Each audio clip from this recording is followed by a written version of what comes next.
childhood and the foods that they ate and the subsistence that they, because of poverty, but also because of preference for his grandmother. Those were the foods that they ate. So can you all hear? Because I'm happy for you to come in. Okay. Did you want to Call the... Okay. Yeah, there's no amplification, so... Hi, do you mind telling us what his name is? That is Tom Wiseau. Thomas Wiseau wrote that book called Good Seeds, and it's a Menominee childhood and food. Society Press, so you should be able to get it. And it's just a really, it's a very tender book, but also realistic. You know, he's like, we would have eaten other stuff if we could have. You know, it wasn't like we were, you know, sucking eggs because we wanted to. If I could have gotten candy corn, I would have gotten candy corn. But it does tell you like how, you know, where he found foods, how people subsisted, how we could still, you know, make use of things around us, and that was really beautiful. So I got all these stories. So it's not just me, all these other people are in here. And then I started to think about how the book should look. And my press was really generous. They let me put family pictures in it. This is my mom with her 7 kids in front of an old shoe that people every year they thought it was so funny because, you know, the old lady who lived in the shoe with all the kids, she didn't know what to do. Oh, I'm the one getting beaten with a broom there. And Mom says, I wasn't really hitting you, but I don't know. Yeah, so that's my mom, Rita Gorno, doing Rita Gorno Erdrich. And then close to the front, I asked them to put a drawing by my niece, Asa.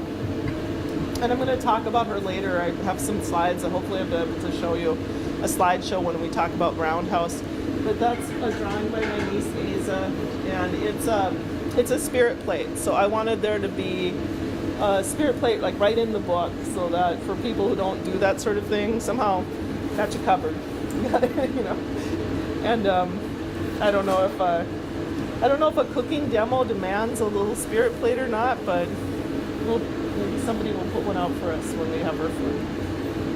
So, oh, and one of the things that we did in the picture, you see she's got like a little bit of every food, right? She's got meat and fruits and beans and corn and wild rice. And then I asked her to put in maple leaves, because while I was researching and thinking about the book, and we had some event and somebody went to put the plate out, and I said, you know, I'm not going to put it on a paper plate because, you know, I don't think the spirits eat the paper plate, and then it's just out there somewhere. So I put it on a piece of paper, and I thought, what did people do? Like, what did they put things out on? Did they just, you know, with their hand offer it? And I did some research, and I found out that people ate off of big maple leaves when they were clean and in season. That was like, you know, like totally, I love the idea of like a picnic and you eat off a maple leaf, a nice clean maple leaf. And also corn husks out on the plains. People use corn husks for paper plates. And if you ever go to like a Mexican grocery and you get the tamale husks, they make really good paper plates. You can even rinse them. So I started doing that for like demos and for fun. I'm thinking about that. So I had to put the maple leaves in so that to think about, you know, what is that plate? How do we do that? And just think about it a little bit. And that also is an illustration in a book called The Anishinaabe Moda by Avivam Benes, Dennis Jones. So it's like, there's a prayer that goes with it in that book. And then next to it, it says, indigenize your pantry. So I have a list of things that grew here, or that people commonly still eat, or you can get in grocery stores or farmers markets in the upper Midwest today that have been here since at least the 1700s. The USDA has a list online of foods that they consider indigenous to the upper Midwest, and it's 120 some foods, and that still are growing here. There are some animal products that people don't eat that can't be eaten anymore, and that includes fresh shellfish. But there were a couple dozen kinds of fresh clams and mussels and so forth that were eaten in the upper Midwest for thousands of years that are just no longer healthy enough. They're polluted, or they have E. coli is the main thing that they have from runoff from farm animals and human waste and stuff. So people don't eat them, and they don't occur as much because the water's not clean as it was. Because I learned about that, I made Northwoods paella. You know what a paella is? Like, it's supposed to be like, rice and seafood and sometimes eggs and sausage and all these with saffron. And I thought, people ate seafood here, so I made a kind of version of it with wild rice. Indigenize? Is that plural? Indigenize, like glamorize. So indigenize your pantry, and it was like a list of less often things that you might not always have at hand, but that are fairly available throughout the upper Midwest. And I started with flavorings, and both by talking to people about what was the most common interesting flavoring, and then by reading some ethnobotany, which was really interesting because a couple of these guys, they were all guys, who wrote about the foods that they found people eating, especially in southern Wisconsin and parts of Iowa. He was, sort of naive or something, and he would look at what people were eating, and he would make little comments about how obsessed with sassafras the old man are. The old man wants sassafras in all their food, and you think of that as like a southern food, but apparently it was something that was really liked. And then in one community, I'm sure they were taking it as some kind of medicine, but he just didn't know that. He was always sort of like, why are they doing this? But the attitude of food as medicine was so prevalent that he didn't understand. But he did notice two ladies get in a fight because one lady was using too much of a certain herb in her food, and the old man liked her food better than his wife, so they got in a fight over that. He said they were so. But he was, like I said, he was kind of naive. But I was watching that, and he said most people used choke cherry, made wild berry syrups and wild berry vinegars from maple and choke cherry. Used granulated sugar like we do now, maple sugar, of course, and a lot of salt and smoked salt. And when I was studying what non-native people wrote about native foods before contact and cuisine, they always said there was no salt. And I thought, that's just, that cannot be true, because salt's naturally occurring. Why would we be we're so dumb, we don't know to use salt, And it preserves your food, and it tastes good, and it's got minerals in it. So I looked it up, and then I thought, why do we have a word for salt in all of our languages? Why are places named after salt? In Michigan, there's I can't think of the name right now. Does anybody know the Ojibwe word? What is it? Chimitak? Yeah. There's a place in Ziwita. Z-H-I. Yeah. There's a place, and I was asking somebody what the name of it is in Michigan, and they said that just means there's salt there. So we had names for it. And then treaties were signed where salt was prevalent because they were ripping people off by taking salt, like getting the rights to salt.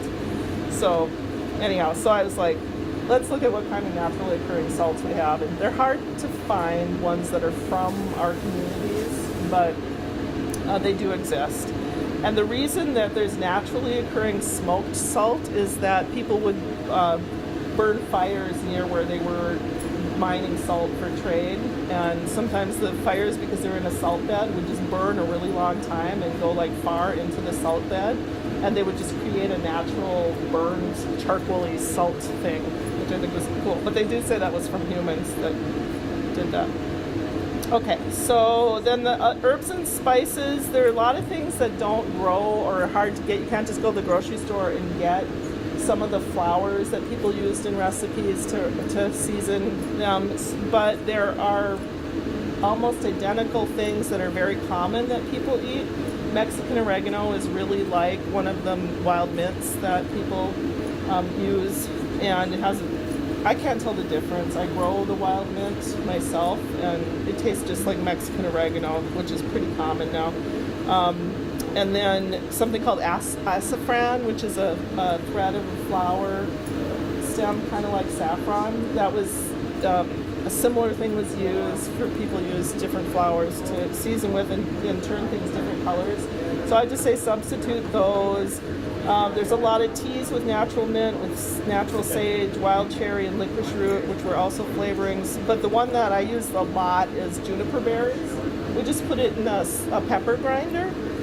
We used it just like pepper, like you would black cracked pepper, and you can get that at spice stores. People use it for cooking venison and so forth, but we just use it on everything now.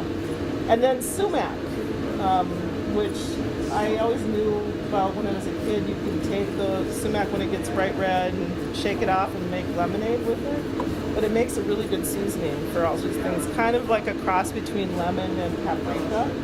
And I forgot my sumac at home. I forgot a whole bag full of stuff, so we're gonna substitute something else, a lime and chili. I could run home. I have some. That's okay. I think we're past that now. Could I ask? Thank you. Yeah, we can ask questions. I'd love to stop talking for a minute. Sumac's very fuzzy. Yeah, How sumac's do you fuzzy. get rid of the fuzz?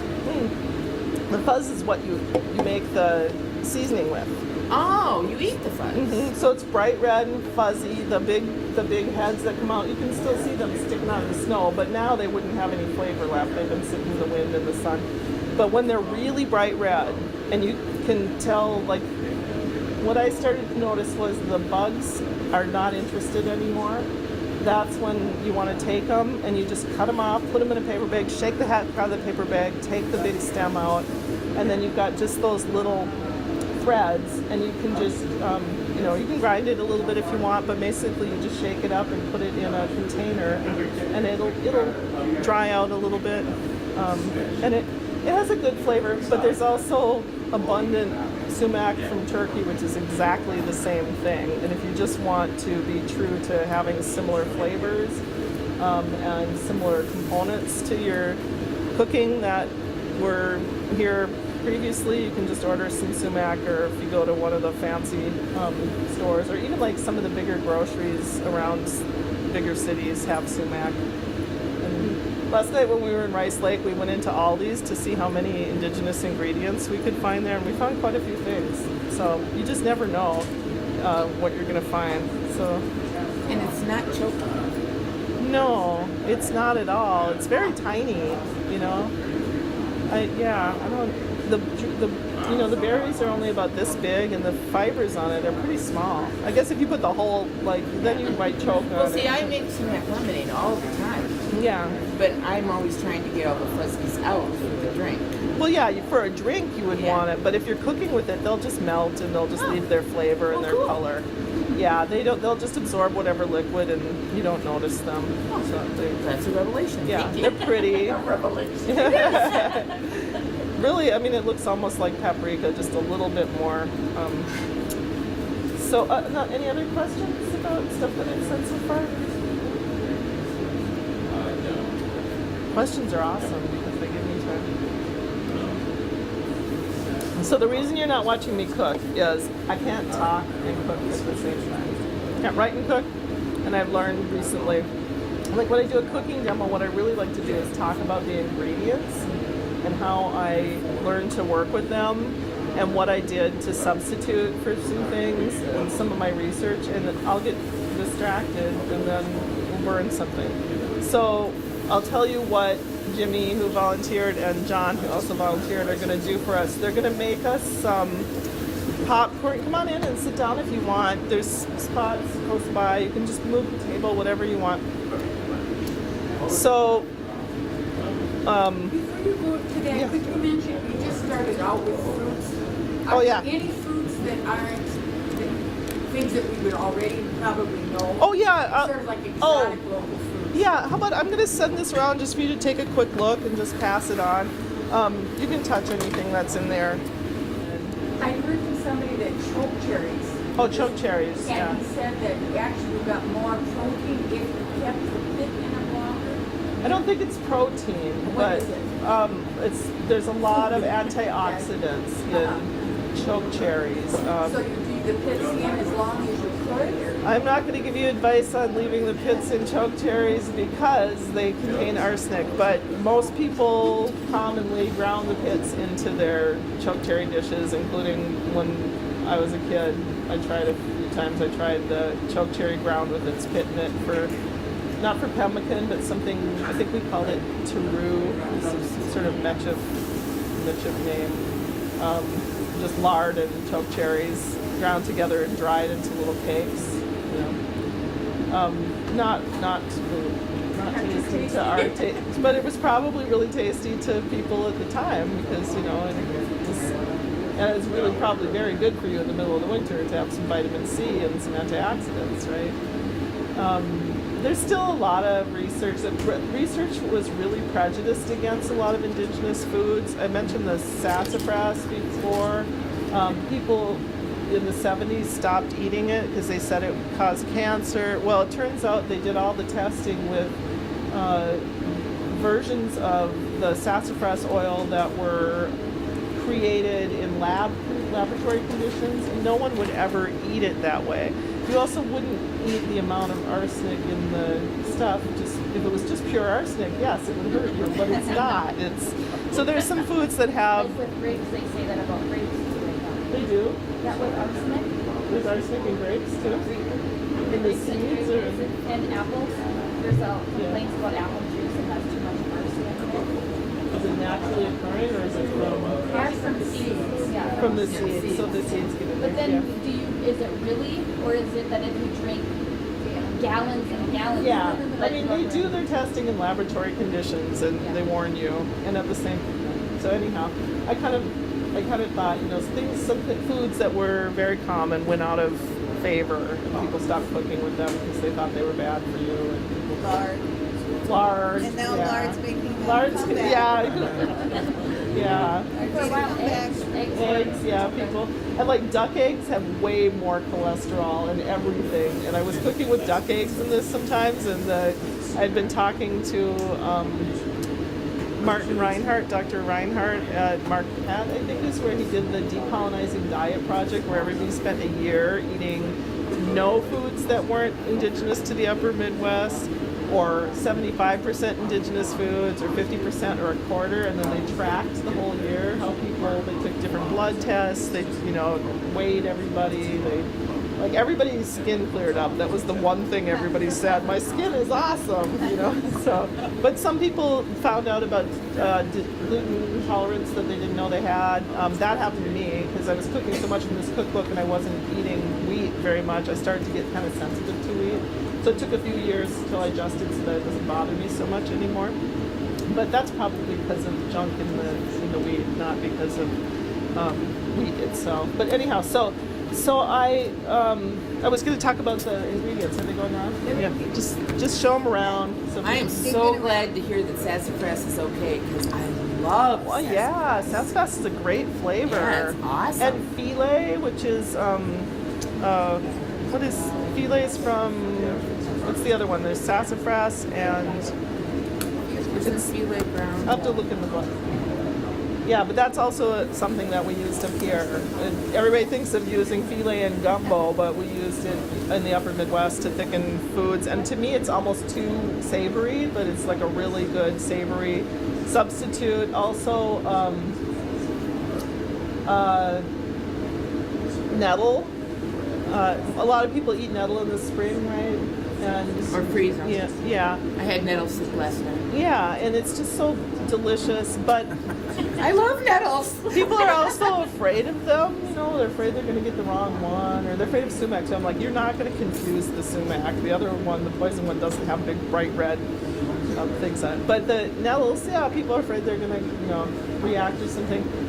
But many tea shops and online urban tea companies sell dried nettle, and I made broth for soups and to cook wild rice with, and all sorts of things with nettle, and it was just like my introduction to it, and I began to really like it. But in the cookbook, I mostly tell people to use mushroom broth or vegetable broth because it's just a way to get more vegetable stuff into your life. And none of the serious meat eaters that I cooked for when I was doing the cookbook ever said, you know, oh, this would be better if it was done with chicken broth, or, you know, because I was like, how do you get people away from chicken broth? Because it's made in really bad conditions, I'll tell you right now. It's not your grandma's chicken. If you make your own, that's one thing, but, so I started telling people to use, you know, some people don't like mushrooms, they don't touch mushrooms, but they're learning that mushrooms have a lot of health. In one of the ethnobotany studies that I read, it's online at the Michigan Historical Society, and I can't remember the name, but it's in the back of the book. The guy would find one community that used dozens of kinds of mushrooms and had total knowledge, and another community where it was shunned. Nobody ate mushrooms. So you just come from different schools, you know.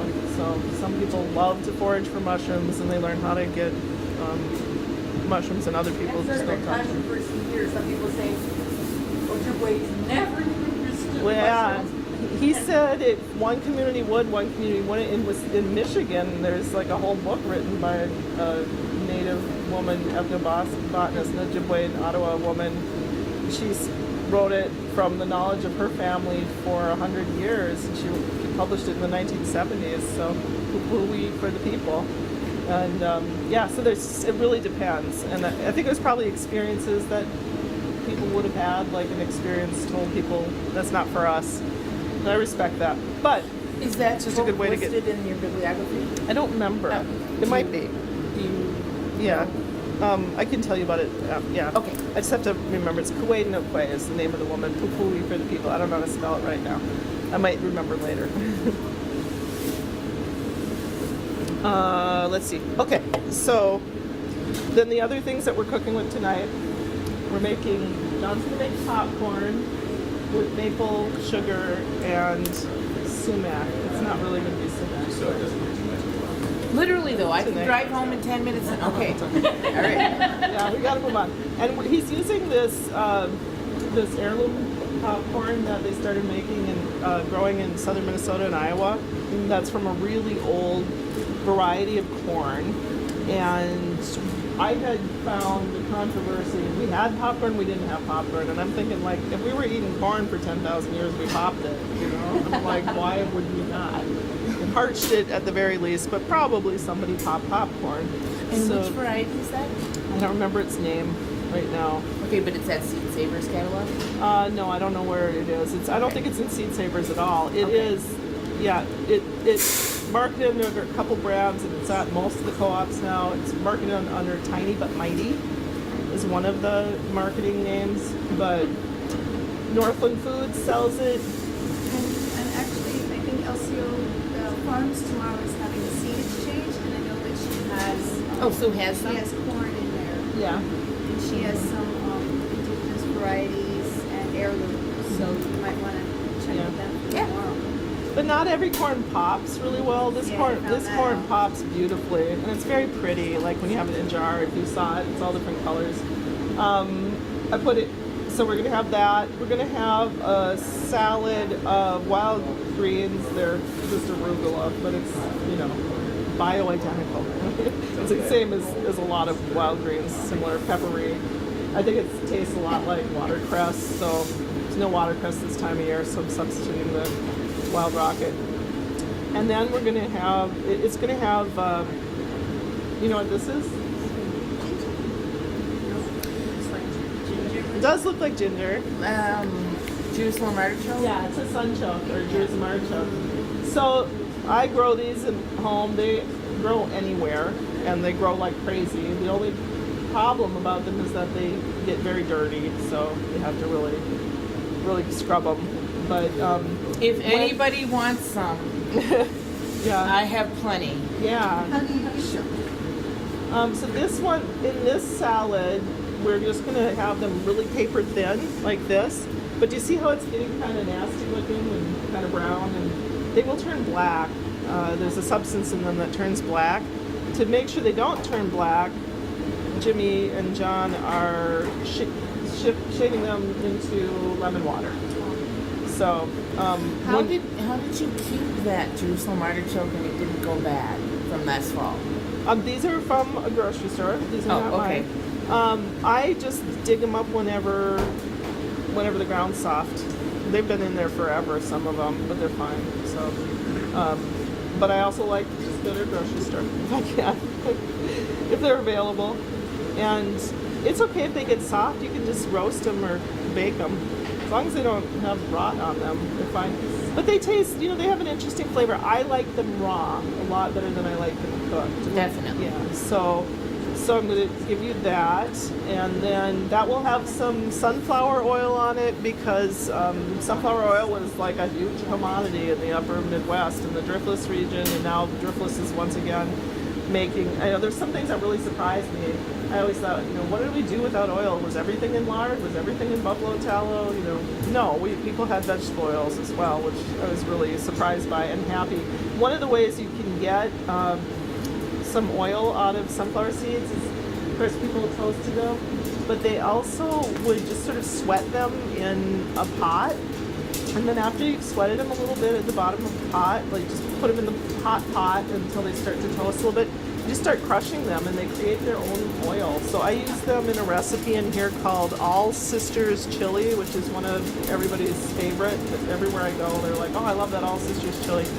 And it's made with the three sisters, corn, beans, and squash, actually pumpkin, but it also has, and then, chili, as good chili as you can get, some tomatoes.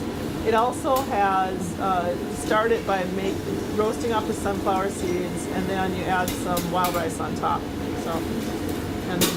So we'll have some of that, but we're not gonna have chili, I'm sorry, we're gonna have a wild rice salad with some sunflower seeds and some dried fruit, which is the way that I prefer to do fruit. Occasionally I'll make something like gojupi, but I use, or the meanin, but I use only maple syrup and cranberry juice to sweeten it. I use the cranberry juice because it keeps the color, and then it's really tart, but it keeps the flavor a little better, I think, and it cooks down really well. It makes it really, And then, let's see, oh, did anybody recognize what this was? Quinoa. See that? Yeah, this was quinoa. So another thing that surprised me was I went to talk to a historic preservation officer at Grand Portage, and I was like, I'm getting some smoked fish from the region, and I'm talking to people about the foods they ate growing up and the foods that their grandparents told them about.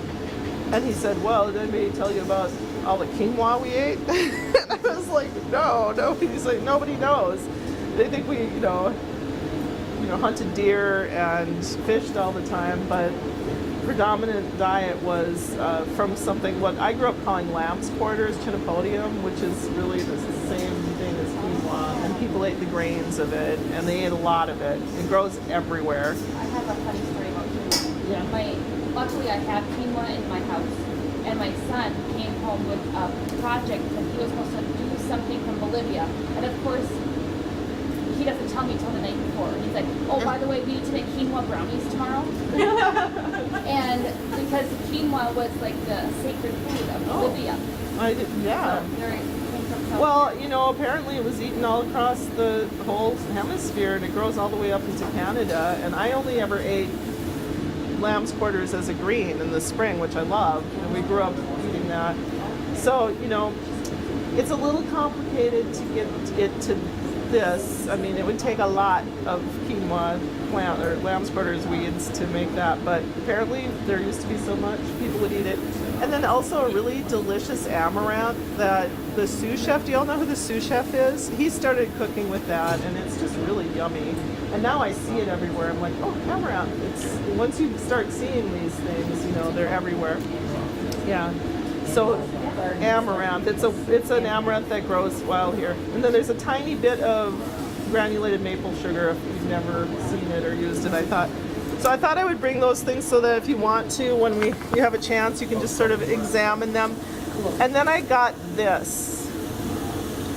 You know what that is? Yeah, totally. It's a tonka bar, so it's made with bison and cranberries. 14 grams of protein. It's a big old Tonka bar. They sell them at Marketplace. They're really good. Yeah. So when I was going around, I don't know if most of you heard me earlier that part of my research was, talking to people. Part of it was going some places, but I couldn't go to all 28 communities in 2 years. And but I was driving around Wisconsin one summer for various things, Wisconsin and Michigan, and I would stop at as many reservation and native communities as I could and see what people sold at their gas stations. Just like, check it out. Everybody had indigenous foods, jerkies. And I thought, when I asked the first groups of people for recipes of, foods that are include an indigenous ingredient, I didn't say traditional foods because that's a whole nother thing. I said foods that are, use an indigenous ingredient from your community. I got a lot of wild rice recipes. And what do you think was in the wild rice recipe? What's the most common wild rice dish you can think of? Venison. Well, venison's my favorite, but not every. With milk. The soup?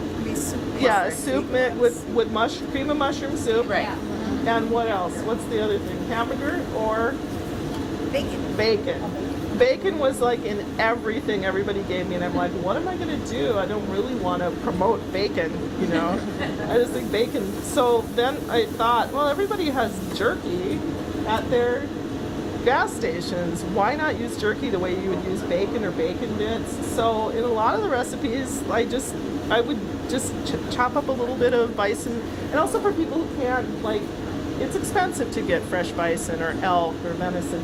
You don't always have it, even in rural communities. There are times, but if you want to have that sense of it in your food, you could, use a nice quality bison. That's a brilliant idea. And it's really tasty. Especially I made cornbread with this exact thing, this Tonka bars, chopped up really fine at the top of the cornbread. I love that. That was a favorite of a lot of people. But we're just gonna put this one in your salad tonight. So instead of bacon bits, we'll put that in there. So I need a little break to check on folks. If you want to take a look at these things, or this book has not been purchased, but if you're very gentle with it, you can take a look at it, or maybe go back and look at go back and look at the books back there. So.